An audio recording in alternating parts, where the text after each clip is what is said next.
E aí, galera que acompanha o Papo de Sacristia, seja bem-vindo ao nosso programa.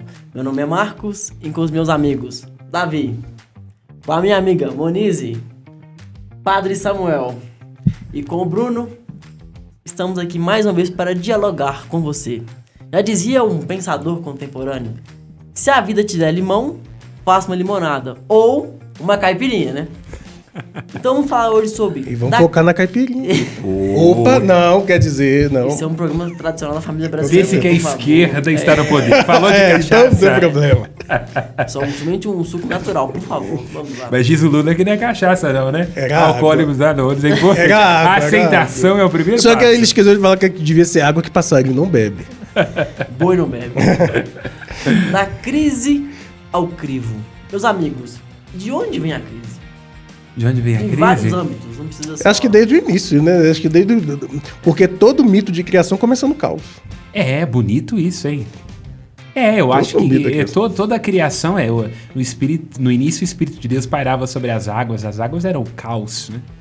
Então eu acho que todo o processo criativo, ele tem de alguma forma um desafio, uma ressignificação, uma reconstrução. Então eu diria que a crise é o parto de tudo. 40 dias no deserto, 40 dias chovendo, água, acho que é isso. Nascimento, acho que faz parte da vida. A gente já vem no mundo com crise. Os adolescentes são demais um pouco. Esse negócio de TikTok, essas coisas tudo. Mas a crise... Exatamente, é isso. Porque a base do movimento é isso aí. Das danças do TikTok. É só Eu isso. acho muito engraçado. Isso quando é isso aqui, né? Eu acho muito engraçado esse ter TikTok. Vou abrir uma conta pra mim. Eu acho que a crise ela também vem quando a nossa expectativa ela se frustra, Ah. né? Aí eu falo, ai meu Deus, eu queria isso. Aí você entra em crise, né? Quando eu crio um plano pra minha vida e ele não se concretiza. E aí muitas vezes, eu acho que principalmente agora, quando a gente vive numa sociedade em que a gente não sabe lidar muito bem com a crise, né? Assim, com o quebrar os meus planos. E aí a gente entra em crise, ai meu Deus, porque... se eu tenho um TikTok... E eu não tenho muitas curtidas. Se eu postei uma foto no Instagram e não foi muito curtida, ai meu Deus, eu entro em crise, assim, né? Então. Não pode acho ser que ruim, isso. né? A gente tá. E a crise vem disso, né? Quando eu crio uma expectativa e ela se frustra. Mulheres têm mais crise do que homens? Será que tem? Eu acho que. Não sei se pode dizer que Também as não sei, mulheres não, tô têm, problematizando. assim. Eu acho que a gente problematiza mais, então não sei se muitas vezes. Porque às vezes a gente fala assim, se a gente fala uma coisa pro homem, pra vocês tudo bem. A gente costuma banalizar demais as coisas. Vamos Agora para a a mulher próxima. não, a mulher depois fica pensando e pensando e pensando, Argumento. não é? E Você argumenta. lembra Você se Aí pergunta É no tipo- programa é tipo- passado é tipo por assim- que a igreja não deixa padre É tipo casar. assim, você deita, você tá quase brigando, mas você deita a mulher falando, não vou falar nada. Mas sabe o que eu acho engraçado? Aí pronto. E se você falar, aqui ó. Ou Você não? lembra que dia Tô 2 de brincando. setembro Eu acho de que 2024? falar é Bate ruim, nele. mas o silêncio também é ruim, não é? É. Porque se você fala... Não resolve, né? Se você não fala, não resolve. Mas se você não fala, não resolve. É, isso Senão mesmo. você tá certa. Às vezes o você tá certa não é o suficiente, Mas- não é? Assim, porque você quer... Qual é a melhor maneira, então, de resolver uma discussão com uma mulher? É você falar que você tá certo, que você tá errado, talvez, não sei, o que a gente faz? É mesmo? É só falar assim, é mesmo? Não é, assim, Só de ser mulher não vai ter uma maneira certa. é verdade. depende do contexto. Já começa Depende do a perder. Não é? Acho dia, que é do isso. clima, da temperatura, Jesus amado. da Da cidade em que vocês situação. estão. O quê? Mas não é? óbvio. Depende, tem situação que eu estou errado. Onde é tá a lua, pertinente. onde tá o sol. Já Depende, decidi, as não. mulheres são as fundadoras do relativismo. Pode não ser, depende. Talvez não Depende seja da também, né? situação. Tô brincando. Mas eu acho que é isso mesmo, depende da situação. Tô Com a mulher é brincando. isso, né? Porque pra nós, às vezes pro homem é muito mais fácil. Liga uma chavinha, desliga uma chavinha, né? Não é E por que demérito. será que é mais fácil pro homem, hein? Não sei, que acho vocês é acham? próprio, Ah, não. eu diria ligo da- pra muita coisa. Você acha? Eu diria que O homem não chora? Não, Não, existem, chora, acho que tem Mas homens não que você liga. vê que são mais sensíveis, que problematizam mais. Um exemplo, eu acho que Bruno é uma pessoa que Você falando pensa de uma pessoa muito. gay, um homossexual? Não, por exemplo, do Bruno. Bruno é uma pessoa Não, Bruno, que ele... pelo amor de Deus. Bruno é uma pessoa que ele questiona muito, assim, que você Ah, vê mas que é um o homem Bruno, que às vezes, pensa ele lembra o muito. Fiuk, né? É o Fiuk do centro de Caeté. Mas o Fiuk Às não vezes é ele- gay, é outra coisa. Ele já deixou claro. Lídia, vem aqui defender seu Nossa marido, Senhora. seu futuro marido. Ele já por tem a favor. aparência do Fiuk e a personalidade do Fiuk também. Ai, Deixa ela... Não, mas eu acho que é isso, né? Então, assim, e não é um problema, mas normalmente não é, assim. Não é, Coisas eu tô... são mais práticas, o homem Eu tende a vou- ser mais prático. Vai se Eu vou defender, pôr- vai não, dizer não. sobre a sua Não, orientação não, sexual? problema. Eu não tô falar te sobre criticando, brincadeira. Bruno, pelo Não, eu amor vou falar sobre a mulher, assim, que eu entendo, assim.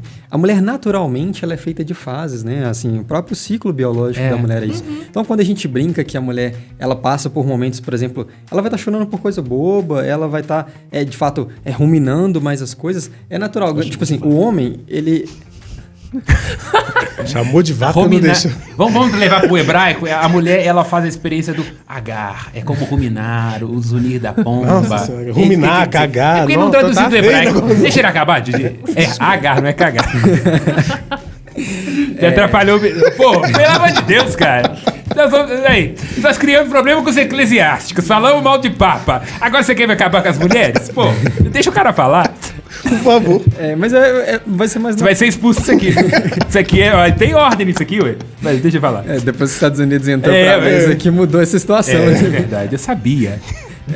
Mas quando você chama a atenção para a mulher, é natural que ela vai ser mais inconstante mesmo, né? Assim, o ciclo da mulher, a vida da mulher. hormonalmente falando, Isso vai biologicamente refletir falando. de várias formas, né? Assim, não dá para falar que é um processo que acontece no útero, no ovário. Não é só. É todo o ser da mulher, os hormônios que passam por meio dela. Então, Então a mulher experimenta mais crises, eu diria, Tanto do é que o os homem. pagãos representam sempre o lado feminino da coisa pela lua. Ah, Porque sim, a lua tem fase. várias fases. sim. Sempre a lua é... Então é a mulher estaria mais suscetível, então nós podemos dizer, talvez, então, que a mulher também é mais propensa à ressignificação, ao amadurecimento do que o homem. E eu eu acho que uma certeza. crise num Com homem certeza. tende a ser mais assim, né? Vamos pensar um divórcio. Às vezes é muito mais difícil, eu sinto, para um homem ressignificar tudo que ele tinha, que deixou de fazer, e às vezes para dar o passo. Porque a mulher é o seguinte, né? É a primeira a querer casar, mas também, não deu, acabou, então não é isso, vamos terminar esse namoro, não vai dar E certo. quando ela chega a fazer isso, ela já Acabou. já Ela tentou... já lutou muito Já lutou até muito. fazer, entendeu? É É aquela inter- que é. insiste, que persiste, né? Acho que entra no tema do nosso último Aham. encontro, assim, porque já é aquela que luta, muitas vezes esse cuidado do não desistir, né? Tem esse olhar mais assim, mais de perseverança. Vamos ver o que dá pra fazer. Vamos tentar, mas quando também não dá, né? E aí eu acredito muito que o modo como muitas vezes você lida com a crise depende da sua história de vida, né? Daquilo que você foi vivendo. Eu gosto muito, assim, por exemplo, daquela história de José na Bíblia, né? Ele foi um homem que ele só foi tendo certas compreensões daquilo que ele foi vivendo, tendo sabedoria, a partir do sofrimento, dos irmãos que o abandonam, dele ali que vai sendo escravizado, Enganado depois pela mulher do enganado, né? Potifar.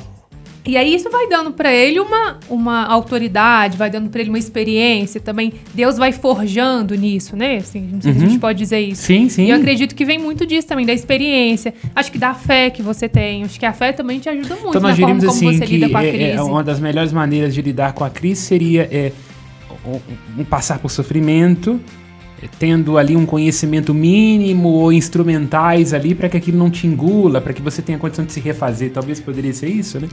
A crise é a nossa forja, né? É o que nos forma, né? acho que tem um discernimento muito difícil, que é entender assim. Eu concordo com o que a Monize disse sobre expectativa, né? Mas o ser humano precisa de expectativa, senão ele vira uma plasta que não espera, não luta, não corre atrás Pessimismo de nada. terrível, né? Um romantismo. Não é assim, legal uma coisa também, esse outro extremo. Emo, não sei, fio. Vamos trazer ele para um programa.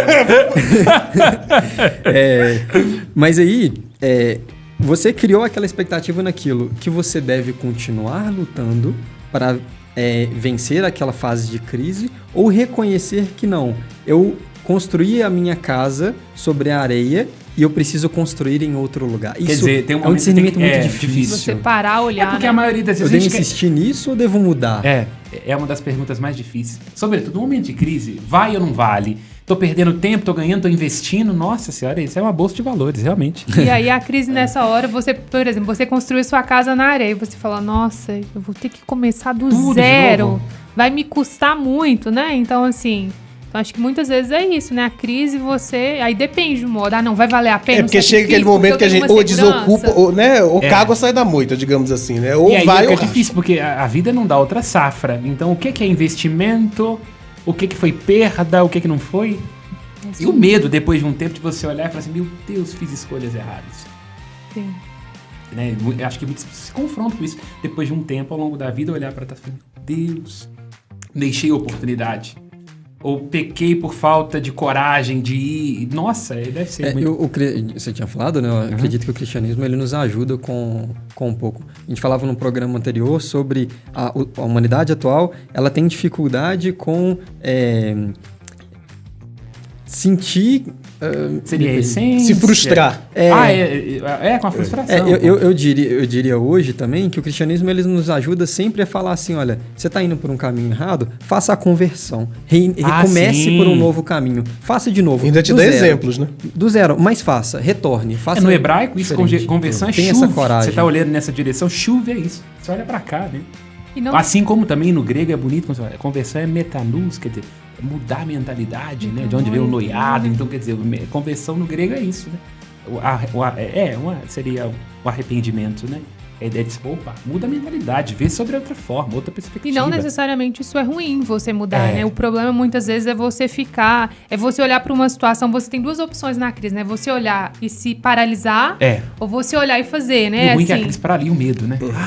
Esse é o problema. Nossa. É por isso que eu acho que muitas vezes a fé, pelo menos pra mim, eu faço essa experiência, a fé me ajuda muitas vezes. Porque é o salto, sabe? né? É onde você pode saltar. Hora que você fala assim, até aqui, assim, eu não Deus tenho. ajudou o Até aqui, é bem isso. Porque a fé é mesmo. pular. Tem hora que você tem que falar assim, ó, negócio, eu não vou dar conta de pensar todas as variáveis, eu não sei se vai dar certo, mas alguém tá sabendo, né? Como diz Pedro, eu tenho uma frase da carta de Pedro que eu acho linda, ele fala assim, olha, lançai sobre Deus todas as vossas preocupações. É ele quem cuida de vós, quer dizer, é problema dele, ele é onipotente, onisciente, ele se vira. Mas acho que é bem isso mesmo, né? Ajuda, assim, um exemplo. Hoje, né, eu trilho um caminho de vida consagrado em uma comunidade, e a gente tá vendo algumas realidades assim. Quando eu engravidei, eu falei, meu Deus, como é que eu vou conciliar filho, vocação, matrimônio? Eu falei, quer saber? Quem chamou foi o Senhor, pois ele se resolva, né? E aí, quando vão surgindo outras realidades, assim, eu falo, bom, Senhor, até aqui foi o Senhor. Então, assim, eu acho que muitas vezes eu faço essa experiência de olhar para trás e falar, todas as vezes que eu me abandonei em Deus, ele não me faltou. Então, né, bora, assim, vou com medo mesmo, né? Eu já ouvi uma frase assim, existe todo começo, medo e sim, né? Então vai.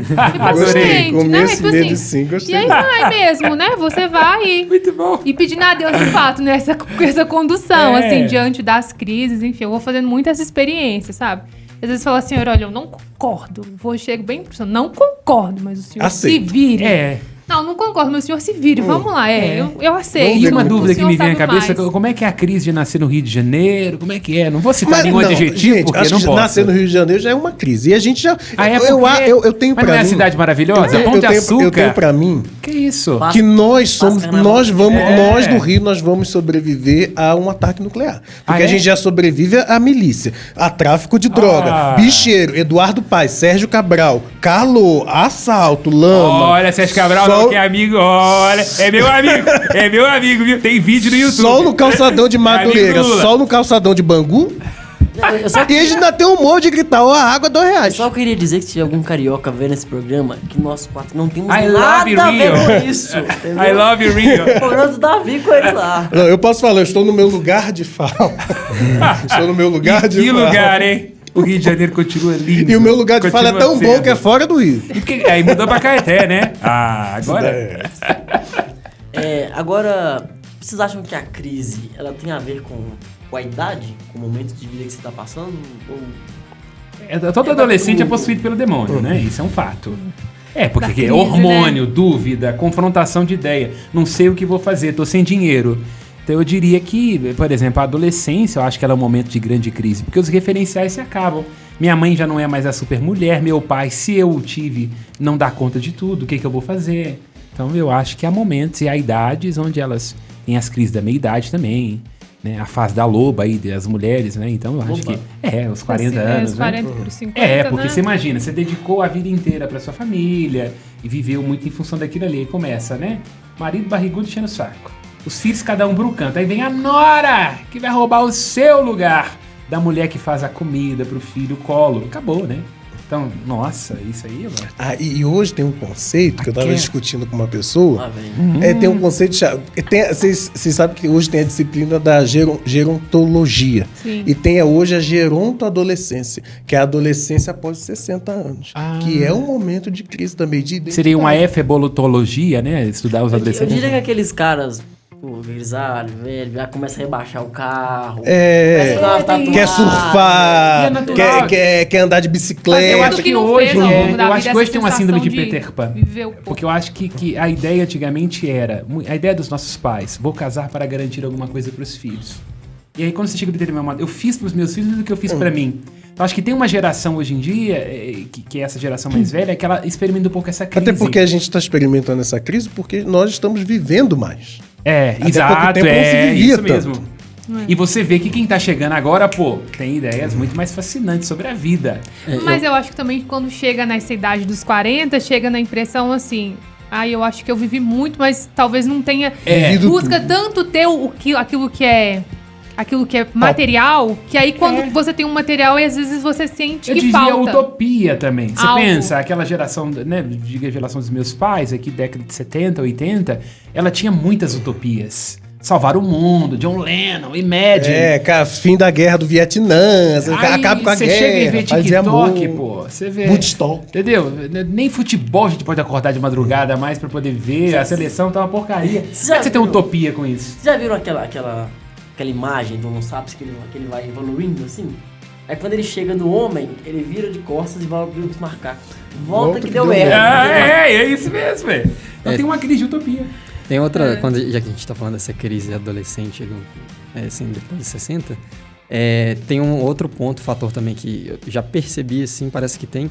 A gente vê os nossos pais, né, principalmente vendo os nossos avós, de um estilo de vida muito mais regrado, cheio de regras, pode, não morais, pode, né? Isso, muito bem rígido.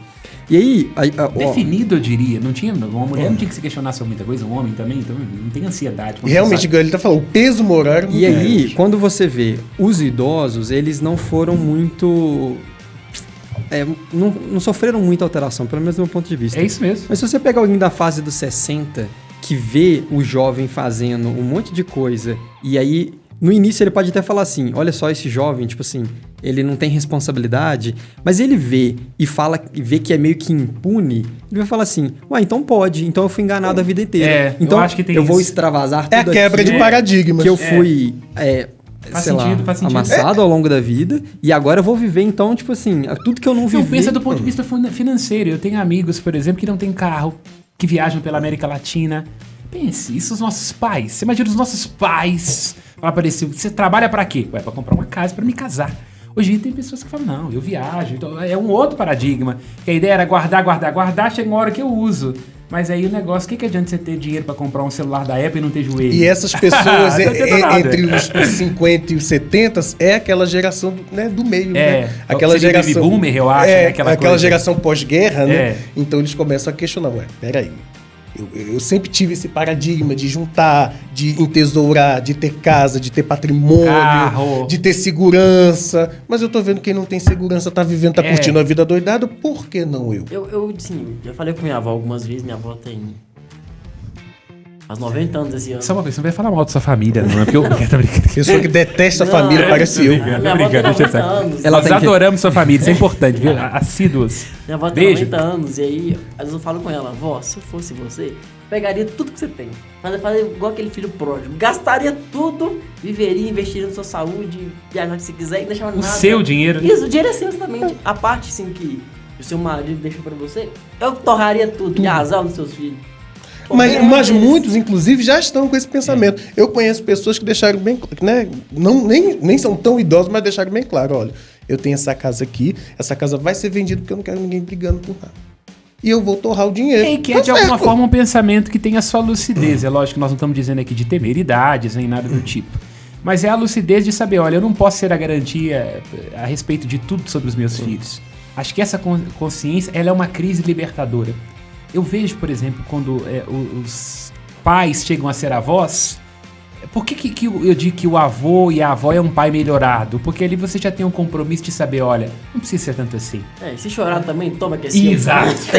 Então eu acho que isso é uma crise que ela é interessante. Olha, eu não sou mais totalmente responsável, tem algumas contribuições que eu posso trazer aqui. Então se traz leveza pro relacionamento. Tô querendo dizer que todo pai e mãe tem que ser exatamente como um avô, não. São lugares diferentes. Mas já traz um certo jogo de cintura. com a criança, com aquela coisa toda. É bem aquela coisa do segundo filho também, né? O primeiro é, né, para citar o Salmo, cerca de carinho e proteção, depois o segundo vira esse negócio pra lá, joga pra cá, entendeu? Então, acho que é isso, né? A gente vai amadurecendo com o confronto, com a realidade, né? E acho que não existe conselho melhor do que a frustração. Agora, eu acho que é preciso isso mesmo, né? Assim, a cofundadora da comunidade que eu faço parte, ela fala isso, que nós como pais... Fala o nome da comunidade. É Comunidade Católica Shalom. E a nossa cofundadora Emília, ela fala que nós como pais precisamos frustrar os nossos filhos, sabe? Eu faço muito isso com meu filho, assim, porque se ele não aprender a ser frustrado comigo, ele entender que o mundo não gira em torno dele... Que ok, né? Assim, igual ser frustrado não, se ele não aprender a se frustrar. Se frustrar, né? Fica feio, não, eu acho que frustrado também. Mesmo, eu acho que é provocado. Que não pode, toda educação, né? É castrativa. Só fazer uma... Eu não gosto quando ele fala, você é professor, pô. Sim. Moralismo pra cima de mim, não. Você não dá prova, não? Por favor, desculpa. Desculpa, é indelicado. Eu não frustro meus alunos, eu faço ideia.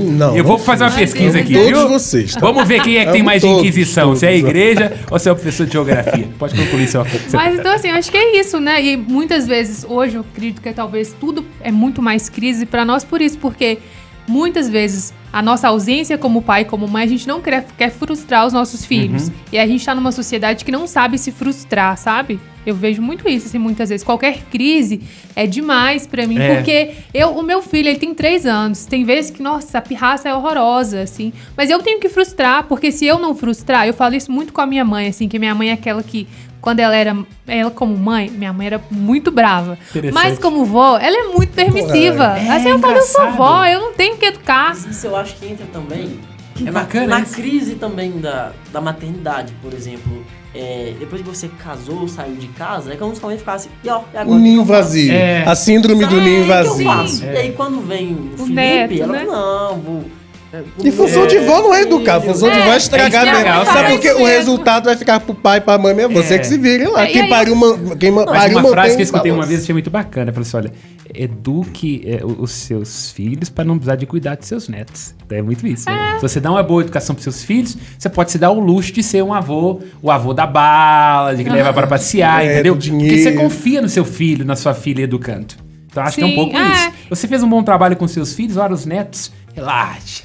Sabe algo que diz muito sobre esse pensamento aí que vocês falaram em relação aos avós, a ideia do estragar assim, é que eu vejo que alguns pais vão perdendo hoje em dia, é que o pai tem que ter a coragem de que vai em prol da educação do filho e que o filho fique chateado. Sim. E o avô não tem essa preocupação. Ele, na verdade, ele quer sempre... Ele fala mal do pai com o filho. Exatamente. Ele quer, quando você fala da bala, ele quer agradar, ele quer... E aí, se os pais tomam essa postura também, eu quero sempre agradar, óbvio que os pais querem sempre o melhor, mas é um melhor que você tem que pensar a longo prazo. Não melhor, tipo assim, efêmero e agora. Sim. É o melhor a longo prazo. E aí, quando os pais adotam, de fato surge essa geração que sofre crises muito facilmente porque não estão acostumados a Até porque às vezes o melhor não é sempre o mais agradável. Não. Então é necessário. Não, é só a gente pensar assim, eu sempre tento pensar na perspectiva da cruz. Ela trouxe a salvação. A ressurreição só veio porque teve a cruz e teve a morte. Então, assim, né? Mas deve ter sido bem desagradável. Não era desagradável, mas era necessário. Então, para que nós fôssemos salvos, a cruz existiu. Só tem ressurreição quando tem cruz e tem morte. Então, assim, a nossa vida também é essa perspectiva de cruz e ressurreição, né? Então, o tempo todo, né? Com os nossos filhos também precisa ser assim. E eu acho que a nossa sociedade, ela não está acostumada a se frustrar. Assim. E mesmo com isso, Jesus teve uma crise. Quando ele vai, afasta de mim esse cálice. Que é natural, né? Quando você tem ali na Bíblia, né? O Jesus que chora, que quer estar com os amigos que estão dormindo, é o humano, pô. Ele não tem dúvida diante da morte, do sofrimento. Enquanto o homem, ele teve dúvidas, né? Agora, o que eu ia dizer, na perspectiva que você falou, e a quantidade de adolescentes que sofrem depressão, crise de ansiedade, autoextermínio. Muito. Meu Deus do céu, isso é muito grave. Mas eu acho que é muito por isso também, né? Que a gente tá nessa sociedade, assim, que tá acostumada... E é angustiante, né? É angustiante, que não tem o não. E aí, muitas vezes, se pauta naquilo que a grama do vizinho é muito mais verde sempre. A gente, muitas vezes... Verde, inclusive, na farofa da GK, né? Assim... Que a farofa da GK já é uma crise social, né? Então, assim, acho que é isso, né? Não pode falar, só ela vai reclamar, vai fazer vídeo. Tem isso, corta isso aí, corta. Aí a gente vai ter que ficar se retratando. Mas eu queria deixar claro que foi, ele falou, não tem nada a ver com Família dos Devotos, TV Horizonte, nada disso, nem Serra da Piedade. Foi farinha dos Devotos. Foi o professor... Eu tenho a farofa do GK, farinha dos Devotos. Foi o esquerdista Pode falar, pode concluir. Mas é isso, assim, né? Eu acho que é isso. Os adolescentes... Gente, as redes sociais, você nunca vê ninguém postando que tem problema, assim, sabe? Esses dias eu fico Que vendo... parcelou a viagem, que dá um saco, que detesta a cunhada. Postou a foto ali do Você riu filho... dessa cunhada, não, né? Você vai acabar com sua família. Você vai acabar... saiu bem. Você vai acabar com sua família. Não tenho cunhada. Esse cara, você tem que estar do lado de lá, não da Moniz. Você é contra a família brasileira. Pode falar. Você é contra a família Levanta brasileira. a bandeira, vem pro lado negro da força. Lado vermelho, quer dizer, da força. Corrigiu bem. Mas tava falando, né? Mas não posta mesmo. E não posta, você não posta. Esses dias eu tava vendo, a gente se encontrou, assim, num evento da comunidade. Aí, assim, tinha uns irmãos que você sempre vê, assim, né? Aí, na hora que a gente foi conversar, nossa, mas meu filho tá assim, então eu sempre falo, gente, é de fato, né? A gente nunca posta. Eu brinco, assim, que exceto umas 2, 3 tias minhas que postam nas redes sociais que estão com problemas, quase ninguém posta. Você não posta. Eu diria que talvez o problema ruim, não né? é postar. Me permita a interrupção, é no sentido assim, porque inevitavelmente ninguém tem que fazer prova contra si mesmo. Isso é direito até do Código Penal. Mas se confrontar com a dor, ela é importante. Que os outros não saibam, tá certo. Você acha que eu vou deixar a vizinha do apartamento de baixo saber o que eu passo no meu casamento? Não é lógico que não. Isso é igual aquele... Mas se confrontar é importante. O problema é que eu acho que as pessoas, elas não comparecem em nenhum momento diante da fraqueza, do fracasso, do limite, da dúvida e da angústia. Pelo contrário, eles querem mostrar o tempo inteiro que tá tudo bem, que tá tudo ótimo, minha vida é maravilhosa, eu só tô viajando, só não mostra lá a Eu acho que fatura o depois da problema, viagem. mais uma vez, insisto, não é mostrar. Mostrar é importante. O problema é eu me convencer disso. Tem algo bacana de vez em quando eu falo, olha o que eu conquistei aqui. Vou mostrar. Isso é bom, pô. Pelo amor de Deus. Você compra um carro, tá arrumadinho. Você quer que todo mundo veja que é bonito. O problema é se eu me convencer de que isso basta. Aí que eu acho que é o problema. Porque eu tô mentindo pra mim. Mentir pros outros faz parte. É uma frase que eu gosto muito, é que diz assim, olha... a verdade é tudo aquilo. Que eu pedi um conselho, você tava mentindo pra mim, então. A verdade é tudo aquilo que um homem precisa para sobreviver e não pode comprar nem obter dos outros. Mas não exagere no culto da verdade. Não tenha nenhum homem que não tenha mentido muitas vezes e com razão. Então a dose de mentira é importante. Mentira no sentido assim, né? Um pouquinho de ilusão, pô, uma foto bonita no Instagram. Agora, se eu me convencer de que o fato de eu ter o melhor Instagram com mais seguidores que o meu vizinho me faz alguém que não sofre, que não tem medo, que não é frágil, que não é pó e cinza, aí eu acho que é o problema. Eu diria, entendeu? Acho que eu tô em crise, que eu tô excluindo todo mundo no Instagram. Entendeu? Então eu acho que é natural que a gente queira dizer coisas boas. O problema é que a sociedade atual acredita que o sucesso é um direito e não é. Qualquer pessoa que já passou da crise da adolescência sabe que não é. Não tem nada mais humano do que se frustrar, que se decepcionar, que ter a impressão de que você não é completo, que você não tá dando conta. Todo mundo, se for sincero consigo mesmo, passa por isso. E tudo bem, né? Essa é a questão, e tudo bem. Assim, se eu entrar em crise, se eu passar tudo bem, Exatamente. eu não sou a pior pessoa. Isso não faz de mim a pior pessoa. Exato, ter um problema não faz de mim a pior pessoa. Passa por isso. Uma pessoa que disser que não passa tá mentindo. Eu acho que o modo, a questão é como a gente se relaciona com isso, né? Exato. Esse é o grande desafio, é a gente não se paralisar. Isso. E aí, acho que entra mais uma vez, depende daquilo que você acredita, né? Daquilo que... E o que a gente vai extrair também. Isso. O que a gente vai extrair de aprendizado para a vida a partir da crise, né? O que eu posso aprender? Aí tem um sentido, né? Para citar lá o Viktor Frankl da logoterapia, quer dizer, a vida tem que ter a ver com sentido, né? Sim, e qual sentido eu dou, né? E o que Nietzsche fala também, apesar que Nietzsche é polêmico, mas Nietzsche gosta demais, né? Quem tem por que viver, suporta qualquer como. Você tem porquê, você suporta o como. Agora, se não tem o porquê, por que eu tô casado, você sabe? Ah, não sei. Por que eu sou padre? Ah, não sei. Por que eu trabalho? Então não vai suportar nada, porque tudo fica chato. Eu acho É insuportável, uma vida sem sentido, sem porquê, ela é insuportável, porque tudo é problema, é o chefe, é o filho, aquela... Mas quando você tá inteiro, realizado, meu Deus, é uma porcaria, mas eu escolhi, me realiza. E entender que faz parte das coisas também, né? Por exemplo, quero viajar no final do ano, e aí eu vou trabalhar muito por isso, óbvio que você não vai aceitar qualquer coisa em prol de uma viagem e tal, mas tô dando um exemplo assim... Falei de coisas efêmeras, né? Mas assim... Não, mas é bom. A vida é uma viagem. Mano. Não a novela, é uma viagem. É Bob Marley, né? Termina muito mal, diga-se de passagem. Mas depois ressuscita. Mas eu tô lutando por algo que é maior. Eu aceito passar essa metáfora que eu falei, né? De eu trabalho e passo pelo suor do meu trabalho durante um ano para conseguir viajar no final, a vida, de forma geral, vai ser assim. Né? Eu procuro algo melhor que eu estou construindo e vai passar por pode falar, desculpa, pode concluir. desafios, frustrações, é natural. Se te escuto bem, você trouxe uma coisa muito interessante, que é de alguma forma, a gente tá sempre... Você quer que fale mais perto para escutar melhor? Mas você trouxe uma coisa muito interessante, que é de alguma forma, a vida é sempre um projeto além, e isso motiva. Porque a ideia seria assim, tenho medo, né? É o que você falou, né? Medo, sim, não vou dar... Mas aí eu falo, não, é esse medo, é não saber o que tem pela frente e que tudo pode dar errado, que é o que eu falo, não, então eu vou. Paciência. Né? Então eu vou.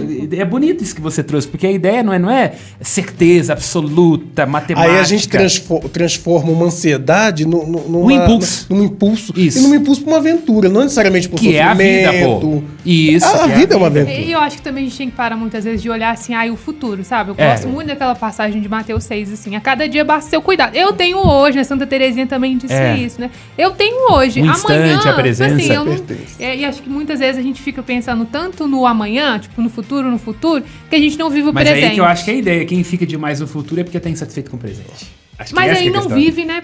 Exato. Essa é a questão, que aí mas você é que eu não falo, vive. eu acho que a síndrome de uma ansiedade terrível, não questões hormonais e por aí vai. Dizendo assim, uma ansiedade aqui do ponto de vista psicofísico, ela tá muito ligada a essa ideia de uma insatisfação com o presente. Sim.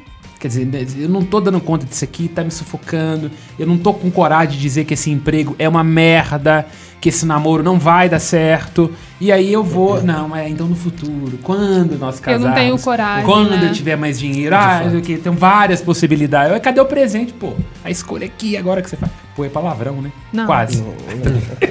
Agora... É porque é um palavrão que já vem censurado, entendeu? Já vem... Boa. Agora, vocês acham que a igreja, ela tá em crise? O mundo está em crise no geral, né? Se a gente As for instituições ver, estão. E eu acho que a igreja, de alguma forma, ela Tá participa falando da crise. Americanas, não, né? Com Joe Biden um pouco mais do ponto de vista financeiro. Mas enfim, eu acho que ela começou em crise. Né? Um cara que caminha com 12 pessoas, junta 72, multiplica pães para 5.000, terminar na cruz com 3 mulheres e então, quer dizer, isso já é uma crise. Não, né? Escolhe dos 12 só os piores, né? Exato. Só a nata, assim. Então, quer dizer, nós já começamos pior. uma merda. Então, eu diria que ela atravessa a crise. Se ele fosse o técnico, seria tipo o Tite, então. Depende de quem ele escolheu pra bater o gol, né? Deve ser mais ou menos isso. E eu acho que a igreja começa com uma crise, porque a igreja ela é o tempo todo desconfortável. Nós estamos no mundo, mas não somos do mundo. A mensagem da igreja soa, às vezes, densa, desatualizada. E também eu digo que é uma crise porque ela está sempre desafiada a dizer uma palavra tão antiga e tão nova, para citar Agostinho. Então cabe sempre à igreja, ainda mais depois de uma história, período medieval, crise de instituições e por aí vai, ela diz assim, olha, há coisas pelas quais eu acredito, pelas quais eu me apaixonei e vou continuar dizendo. Então isso é uma crise, né? Todo enamorado sofre, então acho que a igreja, e eu me coloco nessa posição, tem uma grande crise, porque o homem contemporâneo não tem mais ouvidos para a igreja. Dou um exemplo claro disso. Esses dias eu estava no shopping, eu gosto de ir no shopping e sentir. Eu não sou um cara muito de consumo, né? Tem outros defeitos, essa questão de consumo não é a questão. Mas de vez em quando eu gosto de ir no shopping para observar. E o que eu estava observando? O perfil das pessoas no shopping. O cheiro, a cor, o som, a alegria. O rolezinho. Exato, o rolezinho. Aí o que eu estava reparando? Essas pessoas não são alcançadas pela igreja. Não tô querendo dizer que a igreja tem que abrir as portas pra colocar tudo dentro. Um outdoor do Papo de Sacristia no shopping seria uma boa. Então. É uma boa, nós vamos trabalhar nisso, você não tenha dúvida. Vamos trazer empresários Ao lado aqui. do Cinearte, Burger King. Mas o que eu fiquei perguntando é, o que é que nos falta para atrair? Porque o grupo dos discípulos de Jesus era diverso. Eu tô dizendo diverso no sentido de que Jesus era um cara que ninguém podia ser indiferente para aquele cara. Pilatos não termina seguindo Jesus, mas ele fica calado. Quando Jesus joga nele, o confronto, né? Fica calado e não sabe o que é a verdade. E tem Nicodemos e tem Madalena. Então eu acho que a igreja está um pouco com essa dificuldade de mostrar a que ela veio e de encantar por Jesus Cristo. Quantos padres, irmãs ou leigos ou membros de comunidade vocês olham e falam assim, essa pessoa me encanta? Eu acho que falta isso em nós, né? Falta nós sermos muitas vezes, aí nós fazermos essa não a meia-culpa, mas assumirmos que muitas vezes nós não damos testemunho. Entende? Tipo assim, nós somos chamados a ser outro Cristo, né? Cristão, nós somos outro Cristo. Mas se Cristo voltar hoje, talvez vai falar assim, o que esse povo? O que esse povo tá fazendo? Eu acho que acredito assim, que muitas vezes nós não damos testemunho. Então, para que eu vou olhar, eu olho para um cristão, a minha vida, ela precisa ser esse testemunho. Então, as pessoas têm que olhar e têm que não sei se foi ele que falou isso, eu acho que a crise da igreja é a crise de santos. Sim, é preciso, né? Você olhar e falar, olha, quando a gente tem um Carlos Acutis, esses que mostram que a santidade, o Papa Francisco diz isso, né? Ela é para todos, ela é uma santidade ao pé da porta ali, né? Isso mesmo. Nas pequenas coisas eu posso ser santo. E então acho que muitas vezes falta em nós, eu acredito, não sei se é só aqui de Minas, nós muitas vezes somos muito, quando nós pensamos na igreja, nós pensamos nos padres, nos bispos, nós esquecemos que nós somos igreja, né? Eu sou igreja, então assim, se a igreja muitas vezes vai, é porque eu como cristã não tenho feito aquilo que eu sou chamada. Eu não dou testemunho, né? Bom, não é do outro, né? Não é do outro, é sobre meu. mim. É sobre mim, né? O que eu, dentro da minha comunidade, eu posso ser melhor, né? Não melhor do que o outro, Sim, mas para o outro. para o Então, outro. assim, quando o Marcos dizia... O senhor dizia, né, do shopping, por exemplo, a comunidade Shalom, ela é de Fortaleza. Lá em Fortaleza, eles têm, não sei se é uma vez, quantas vezes ao mês, o padre faz evangelização no shopping, num shopping grande lá. Então, assim, é um meio de você alcançar, né? É de você entender que não dá para ter uma mensagem para todos da mesma forma, né? E o que Jesus fez, pelo amor de Deus, ele começa a pregação dele na Galileia. O que seria a região da Galileia pra gente traduzir aqui em Belo Horizonte? Barreiro. Não, pior, o Barreiro não tá organizado. Seria aquela região ali da rodoviária. O que você vê na rodoviária? Você tem a prostituta, você tem o mendigo, Sete Lagoas, você tem Ipatinga, o rico, Valadares, o cara que tá contornando o carro dele pra poder mostrar uma coisa exótica, vai seguir ali a Avenida Nossa Senhora do Carro, Alphaville. Tem um cara O vendendo sub, atestado. o sub. O sub. E a igreja está presente nesse lugar de crise, de fronteira, para dizer o Papa Francisco. Nós estamos na periferia, não só financeira, é quase existencial. né? A gente não tá disposto a se sujar, né? Ele fala assim, Não eu tá. prefiro Nem- sair nem no na- sujo, não, machucado. inclusive Olha nem pra cara de nem um na padre, o que a periferia gente menos faz é se física. sujar. Nem na periferia física. Não, Igual, por exemplo, lógico. eu estava ouvindo uma reportagem que foi perguntado ao padre por que as igrejas evangélicas têm arrebanhado tantas pessoas. Ele falou, porque a igreja não está na periferia. Não está. A igreja não subiu o morro. E não é só uma questão de dinheiro, tá? Porque ela também não tá mais na elite. É uma questão justamente de não entender o diálogo, a confrontação, a crise, o que é a presença. A igreja dialoga que 40 anos até 90... 40 porque já tá mais estabilizado e um pouco mais pra frente, porque, né, já vai ver com Deus, então tem que começar a fazer investimentos. Exatamente. Né? Isso é óbvio. E Pensando no futuro. um nível social, tipo assim, médio, classe média baixa. Baixa demais não dá, porque aí os crentes estão lá e os crentes são celulares. Você tem pequenas comunidades ali, sejam pentecostais ou não, onde a pessoa se sente acolhida. A igreja não dá conta disso. O padre tem reunião da forania, querido. Tem que contar com o bispo. Eu tenho missa pra celebrar, eu vou ter tempo pra te atender. E também no alto, na elite, não. Porque, né, não aqui em Belo Horizonte, em outros lugares, né? Os padres são geralmente... Aí até também não. Os padres são de Deus. pouco cultos. Então não dá conta de dialogar com quem faz a universidade. Mas aí é isso que falta. E o senhor falou que o padre não pode ir porque ele tem uma reunião com o bispo. Mas e a igreja?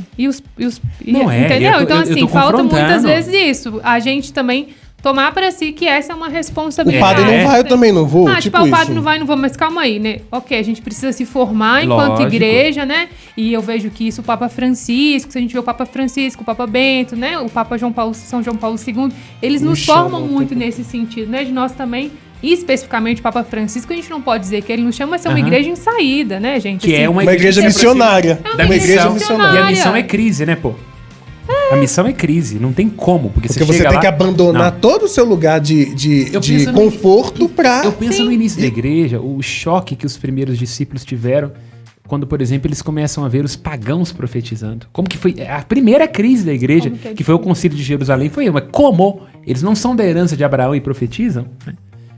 Aí no início da igreja, sobretudo Paulo e Barnabé, olha, eu não sei como funciona, mas que funciona. E aí eu acho que é um exercício também, né? Eu vou lembrando que recentemente... Vou citar muito a comunidade, porque assim, é aquilo Lógico, que faz parte da pode, minha por favor. identidade, né? Merchandising aqui por bem na alta. Comunidade Católica Shalom, Rua Família de dos Minas, devotos de Nossa Senhora da 2875. Piedade, isso é importante. Comunidade Shalom faça parte da comunidade dos devotos. E na convenção que a gente teve em Roma, pelos 40 anos da comunidade, uma jovem perguntou para um bispo de Roma eu esqueci, Dom Ben, perguntou para ele, esse Dom Beni, enfim, não lembro o nome dele, que como faz para evangelizar como faz para evangelizar os pobres, né? Aqueles mais necessitados. E ele dizia assim, que falta a nós na evangelização nós não termos medo de sermos xingados, que muitas vezes eu vou até um irmão de situação de rua e ele vai me descascar, e eu preciso voltar 1, 2, 3, até que ele se sinta à vontade, para eu não querer enfiar a goela abaixo a evangelização. É mais para escutar. Ser confrontado com aquela pobreza. Eu acho que a questão, o difícil da evangelização e da crise, né, e eu digo enquanto padre, quando você atende a miséria de alguém, você se solicita nas próprias misérias. Sim. Se você não se conhecer, não se amar, não tiver intimidade com Jesus Cristo, ou te desarranja. Então não dá pra ficar. Mas é muito mais fácil passar o evangelho goela abaixo, né? Lógico. Você não tem, Que não é evangelho, porque evangelho que não né? encarna, o verbo se encarnou. Então quem são os padres, ou quem anuncia o evangelho, ou os discípulos e discípulas de Jesus Cristo para não se encarnar? Mas essa é a grande Ele veio questão, na lama, né? por que nós vamos ficar no palácio... Versalhes, do Planalto. Do Planalto não pode mais falar, porque Eu o ia Planalto... citar outro palácio. Planalto Eu acho que esse é o grande desafio da gente não querer enfiar a goela abaixo, né? Às vezes a gente faz na comunidade um trabalho que é SOS de rua, né? Com os irmãos em situação de rua. E aí a primeira coisa, a gente começou aqui em BH, mas em Fortaleza já tem, a gente não levava nada. A gente sentava pra conversar. Era isso. E aí a gente encontrou, tem até o depoimento do seu Wilson, que ele dizia isso, assim, que comida todo mundo dá. Mas parar para escutar, comida ele não tem problema, roupa ele não tem problema, porque as pessoas sempre são dispostas a dar. Mas parar para escutar, isso é um grande desafio. E aí, muitas vezes, a gente acha que a nossa evangelização é falar sobre Cristo. Mas a minha vida precisa, né? E é eu ouvir. E aí, a gente não tá disposto a isso, né? Acho que falta muito isso, sabe? Mais do que a gente olhar para a igreja, o clero, é eu me colocar e assumir o meu lugar de igreja.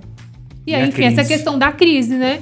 De ver como algo positivo e não me paralisar nela, né? Ovelhas no meio de lobos. Só que com o pastor, que é Jesus Cristo. Glória a Deus, Senhor. Amém. Tô chegando aí. Um tijolinho mandei aí. Amém. Amém. Amém. E você também está em crise? Esse nosso papo te ajudou em alguma coisa? Ou te fez questionar? O nosso papo te deixou em crise? Gostou? Curta, compartilhe com outras pessoas, deixe seu comentário e continue nos acompanhando. Até mais!